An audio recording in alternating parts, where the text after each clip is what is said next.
London, 1814. The chandeliers at Ashcombe House burned with 2,000 candles that night, and Lady Isolde Verney could count every single one of them through the haze of tears she refused to let fall. She stood just inside the orangery door, a silver tray trembling faintly in her gloved hands. On it, 2 glasses of hock, one for her husband, one for herself. A small domestic courtesy she had been taught at her mother's knee was the mark of a devoted wife. Bring him something with your own hands, darling. Let him feel looked after. 3 months married. 3 months of silences at breakfast, of closed study doors, of a wedding ring that sat on her finger like a borrowed thing. Through the half-open glass, she could see him. Adrian Halcourt, the Duke of Ravenmore, broad-shouldered in black superfine, still laughing with 3 other gentlemen beside the fountain. He did not laugh often. She had learned to treasure the sound the way a beggar treasures coin. "Come now, Ravenmore," Lord Brearley was saying. "Confess it. The chit bored you before the vows were cold." Adrian swirled his brandy. A flicker of something crossed his face. Boredom, perhaps. Perhaps worse. "I shall tolerate her," he said easily, "until she gives me a son. After that, she may have her own wing and her own amusements, and I shall have mine." The men chuckled. One of them murmured something Isolde could not hear. "Oh, she is pleasant enough," Adrian added, smiling that slow, indulgent smile she had once believed was meant for her. "But one does not marry a Verney for conversation. One marries a Verney for the womb and the name. I expect an heir inside the year. After that," he lifted his glass, "after that, the woman is merely a household expense." The tray did not fall. That was the thing she would remember afterward, the triumph that kept her standing. The tray did not fall. She set it down instead on the marble console beside the door, very gently, both glasses still full. Then she turned, not toward the ballroom, not toward the carriages, but toward the narrow servants' passage that ran behind the orangery. Because what she carried inside her now could not be allowed to cross the ballroom floor in front of 600 people. And what she carried, God help her, was not only shame. It was the secret she had been planning all evening to finally tell him. The passage was narrow, lit only by a single brass sconce, and smelled of beeswax and old stone. Isolde walked its length with the careful measured steps of a woman who had been trained since girlhood not to stumble, not to weep, not to make a scene. Behind the wall at her right, she could hear the muffled swell of the orchestra, a waltz of all things, as though the world had not just tilted on its axis. A household expense. The words followed her down the passage like a second shadow. She reached a service door, pressed her gloved palm flat against it, and for a moment simply breathed. Beneath the heavy satin of her bodice, laced so tight that Martha the lady's maid had fretted over it that very afternoon, her ribs ached. Her waist had already begun to thicken in ways only she and Martha knew. She had meant to tell him tonight. She had practiced the words in the carriage. "Adrian, I have news." She had imagined, like a fool, and that he might take her hand.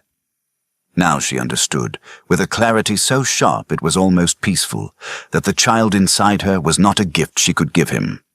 It was the price of her liberty, and she had just heard him name it aloud. She would not tell him. Not yet. Perhaps not ever in the way she had dreamed. She stepped out into the mews where the night air struck her like cold water, and called quietly for the Ravenmore carriage. By the time Adrian returned to the house on Grosvenor Square, the small hours had long since struck. He handed his hat and gloves to the night footman, asked after her ladyship with the casual disinterest of a man inquiring after the weather, and was told that the Duchess had retired with a headache. He nodded, climbed the stairs, and did not look in on her. He would remember that afterward. The not looking, and what Adrian Halcourt did not yet know, could not have known, being a man who had ordered his life according to ledger columns and parliamentary calendars, was that his wife had passed his bedchamber door without pausing, had walked the length of the corridor in her stockinged feet, and had quietly turned the key in the lock of the Duchess's apartments from the inside. She did not weep that night. She sat at her writing desk instead, until the candle guttered and composed 3 letters in a hand so steady it might have frightened her husband, had he seen it. The first was to her eldest brother, Lord Verney, at the family seat in Wiltshire. The second was to a small country solicitor in Bath, a man who had once handled her grandmother's private estate, and who owed the Verneys a family favour of the sort that is never written down. And the third letter she did not send. She folded it instead into the lining of her travelling case, where it would remain for a very long time. By breakfast, she was the perfect Duchess of Ravenmore once again. And that, as Adrian would come to understand, far too slowly, was how a marriage dies. Not in shouting, not in tears, in the quiet rearrangement of a woman's interior furniture, while her husband goes on eating his toast. The change in her was so gradual that at first Adrian mistook it for improvement. She no longer asked after his day at the breakfast table. She no longer looked up when he entered a room. She no longer left small bouquets of hothouse violets on the corner of his desk, a habit he had found, if he was honest, faintly tiresome. Now the desk was bare, and he found himself, absurdly, looking for the violets. So she smiled when spoken to. She dressed exquisitely. At the Derby ball, at the Cartwrights' musical evening, at the interminable dinner for the Russian ambassador, she was charm itself. And she left his side so smoothly, so courteously, that he did not at first realize she was leaving it at all. "Your Grace is in great looks tonight," Lady Brearley murmured to her at one such evening, eyes sharp over her fan. "Marriage clearly agrees with you." "Marriage agrees with all of us, ma'am," Isolde answered gently, "when we understand its terms." Lady Brearley's fan paused, then snapped shut with a small, appreciative click. By midsummer, the whole of London had begun to notice that the Duchess of Ravenmore was something remarkable. Not loud, not flirtatious, merely present in a way she had not been before. She had opinions now, delivered softly, about the Corn Laws and the enclosures and the state of the veterans' hospitals. She paid calls on dowagers everyone else had written off as deaf or dying, and emerged from their drawing rooms having been bequeathed, in conversation at least, like an astonishing map of who truly owned what in the south of England. Adrian heard of it by degrees, at his club, in Parliament, from his own steward, who murmured that her ladyship had been asking very particular questions about the Ravenmore Dower House in Somerset, a property Adrian had almost forgotten he owned. "The Dower House?" he repeated, frowning over the month's accounts. "Whatever for?" "I could not say, Your Grace. She had the plans brought down from the muniment room." "And the deeds?" Adrian set down his pen. It was the first small cold thing he had felt in months. Not quite alarm. Something more like the shiver one feels when a clock one had relied upon stops ticking, and the room is suddenly too quiet. He told himself it was nothing. Wives were whimsical. Perhaps she wished to redecorate. He returned to his accounts. 3 weeks later, he came home to find half her wardrobe gone. Not all of it. That would have been a scandal, and the Duchess of Ravenmore did not traffic in scandals. Only the travelling clothes, the plainer day dresses, the riding habit, the small walnut case of her grandmother's pearls. A neat, surgical absence, the sort a woman makes when she intends to live somewhere else for a considerable time without announcing it. He found her in the morning room, calmly writing letters. "Isolde." "Your Grace." She did not look up. "Where are your things?" "At the Dower House. I had them sent down yesterday." "The Dower House? In Somerset?" "Yes." Now she did look up, and he was startled, actually startled, by how composed her face was. How finished. As though she had rehearsed this moment so many times it had worn smooth. "I shall be travelling down at the end of the week. Dr. Merrick advises country air." "Dr. Merrick?" His brows drew together. "You have been ill?" A small pause. A very small one. And in it something flickered behind her eyes that he could not read. Something that was not quite triumph, and not quite grief. "I have been with child, Your Grace. Since May, as near as we can tell." The room went very still. Adrian stood in the doorway in his riding coat, a man who had been commanding boardrooms and committees for 15 years, and for the first time in his adult life he did not know what to do with his hands. "Since May," he repeated stupidly. "Since May. And you did not—" He stopped, cleared his throat. "You did not think to tell me." "I thought about it a great deal," she said, and her voice was so gentle it was almost kind. "At Ashcombe House, for instance. I had meant to tell you at Ashcombe House. The chandeliers, the orangery, the silver tray." He felt the blood leave his face in a slow, draining wave. She saw it. Of course she saw it. She had been waiting 4 months to see it. "Isolde, don't." She set down her pen, folded her hands. "Please don't, Adrian.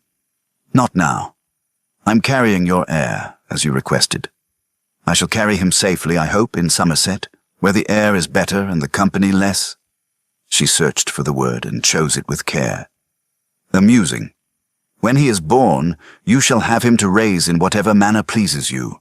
That is what you wished, is it not? The sun and the wing and the separate amusements."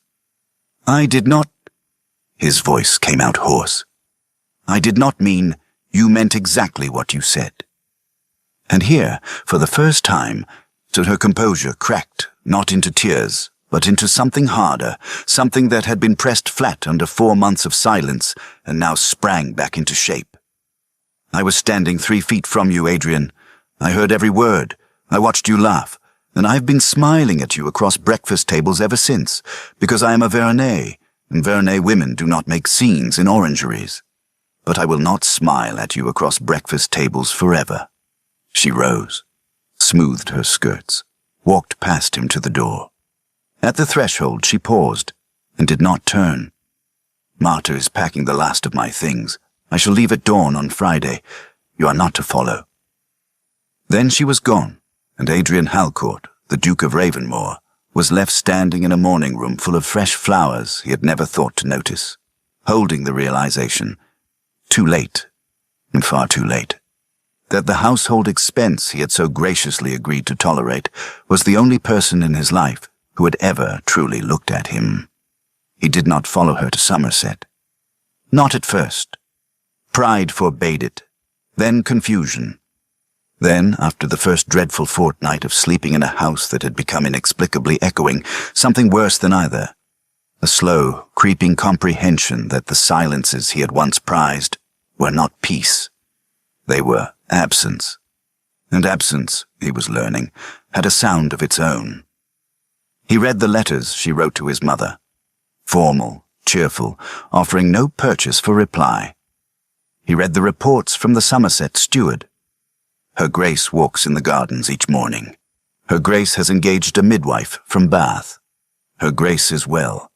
Each well a small, polite door closing in his face. By October, he could bear it no longer. He ordered the carriage, wrote no letter of warning, and drove west through 3 days of thin autumn rain.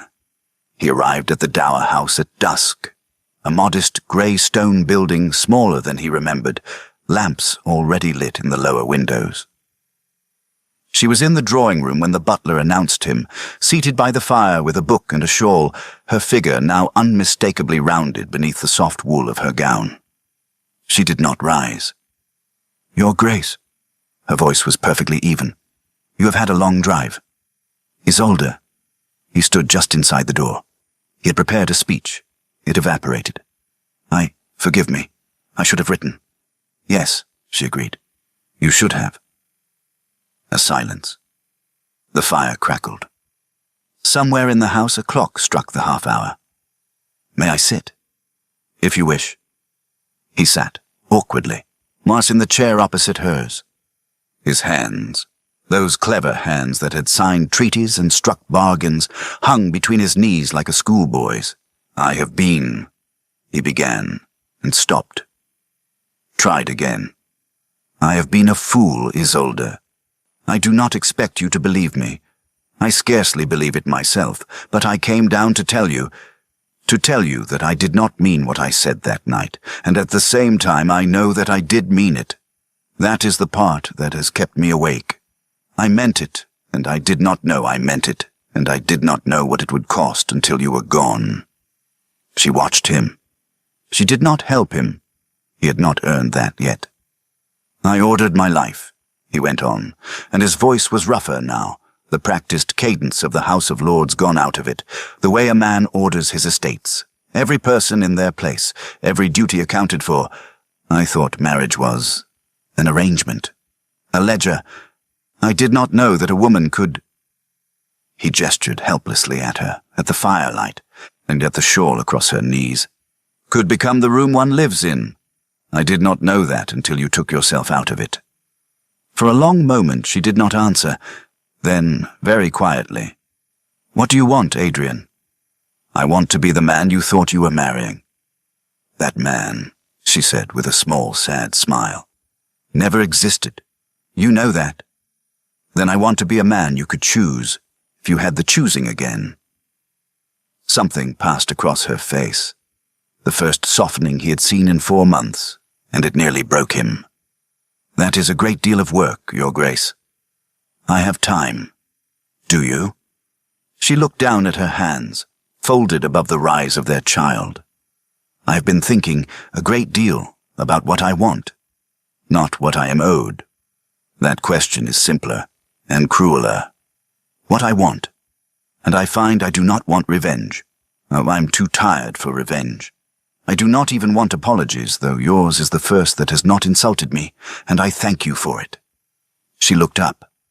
"What I want is to be seen, not performed for, not tolerated. Seen. And Adrian, if you cannot learn to do that, then all the speeches in Parliament and all the roads between London and Somerset will not mend this. I shall raise our son. You shall visit him. We shall be civil. That is as much as I can promise tonight." He bowed his head. He had expected no more. He had, in truth, expected less. "May I stay until morning?" he asked. "I shall sleep in the east room. I ask nothing else." "You may stay." He rose to leave the drawing room. At the door he paused, some instinct he did not yet have a name for, and turned back. "Isolde, the violets. On my desk. As you used to bring them?" "Yes." "Why did you stop?" She looked at him for a long moment, and her eyes, at last, filled. Not with the tears she had refused to shed at Ashcombe House, but with something gentler, something that might yet be salvaged. "Because I thought no one was noticing, Your Grace." "I was noticing," he said. "I was only noticing too late." He did not go back to London the next day, or the day after. He wrote to his steward, to his man of business, to the whip in the Lords, and he stayed. He slept in the east room.